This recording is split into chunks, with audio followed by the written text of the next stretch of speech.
आ जाओ। नमस्कार बड़े बाबू, ये मेरे कुछ साथी हैं, मेरे साथ खिलाफत आंदोलन में हैं। ये अजमल है। आदाब। ये हुसैन है। आदाब।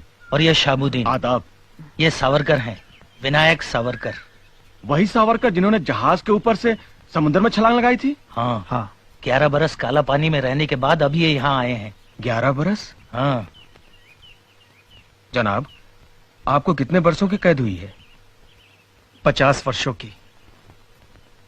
2 उम्र कैद हैं। क्या मैं आपसे बात पूछ सकता हूँ? पूछिए। आप वंदे मातरम और भारत माता की जय के नारे क्यों नहीं लगा?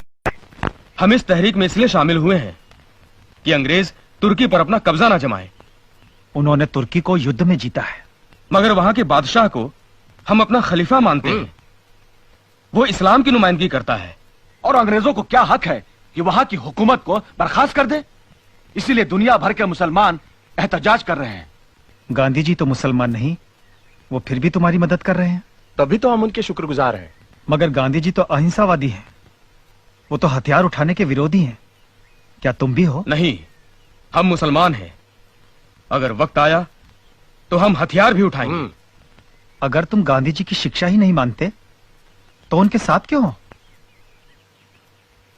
हम गांधी जी के साथ नहीं हैं, गांधी जी हमारे साथ हैं। गांधी जी क्यों मुसलमानों को उकसा रहे हैं कि तुर्की का बादशाह ही तुम्हारा बादशाह है? क्या वो समझते हैं कि मुसलमान पहले मुसलमान है और बाद में हिंदुस्तानी? मैं अब समझ गया कि मोपला मुसलमानों ने खिलाफत आंदोलन के जोश में आकर हिंदुओं पर इतने अत्याचार क्यों किए। क्यों वहां हजारों हिंदुओं की हत्या कर दी गई, हजारों हिंदुओं को मुसलमान बना दिया गया, सैकड़ों औरतों का शील भंग किया गया, बच्चों को काट दिया गया। फिर भी ये हिंदू खिलाफत आंदोलन में उनका साथ क्यों दे रहे हैं? क्यों? किसने इन्हें गुमराह कर दिया? मैं इन्हें बताऊंगा कि वो क्यों गुमराह हो गए हैं। वो भूल गए हैं कि वो हिंदू हैं। उन्हें इस बात का ज्ञान नहीं कि हिंदुत्व क्या है। क्या है हिंदुत्व? हिंदू हमारा नाम है और हिंदुस्तान हमारी मातृभूमि है। सभी हिंदू एक हैं। हमारा राष्ट्र एक है। एक राष्ट्र, एक जाति और एक संस्कृति के आधार पर ही हम हिंदुओं की एकता आधारित।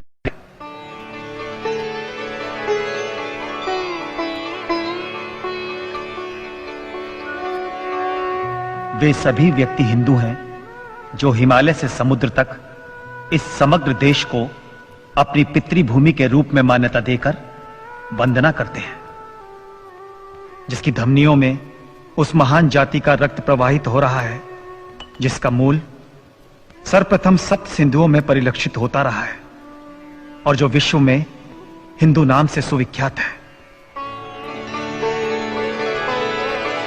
हमारा कर्तव्य है कि हम देश में रहने वाले हिंदुओं, मुसलमानों, ईसाइयों और यहूदियों में यह पवित्र भाव जागृत कर सकें कि हम सब सबसे पहले हिंदुस्तानी हैं और उसके बाद कुछ और।